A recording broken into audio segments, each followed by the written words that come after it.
මගේ ගෑනු ළමයා, මගේ පිරිමි ළමයා, මගේ නෝනා, මගේ මහත්තයා ඒක බොරු හැඟීමක්.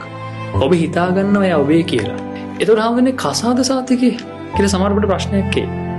ඔබට නෝනව අයිති නම් ඇයි ඒක කොලේ කලි ලස්සම් කරන්න ඕනේ? අයිති නම් අයිතිනේ. ඔයවා ලියන්න ඕනේද? ඒ කියන්නේ ඇත්තටම අයිති නෑ නේද? කොලේ කලිවම අයිති වෙනවා කියමුකෝ. එතකොට කොහොමද අනියම් සම්බන්ධ වෙලා තියෙන්නේ? ඔබට එයාව අයිති නම් ඇයි ඔච්චර බයෙන් ඉන්නේ? ඇයි ඔච්චර හොයලා බලන්නේ? සමහර විට ඔබේ නෝනා මහත්තයාට අනියම් සම්බන්ධතාවයක් ඇති ඔබ දන්නේ නැති. හෙවත් ඔබට එයාව අයිති වුණාට එයාගේ ලෝකේ ඔබට එයාව අයිති නෑ නේද?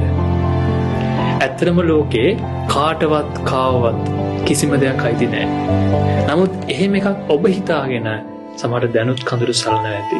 ඔබ නිකන් දුක් විඳින. හිතලා බලන්න.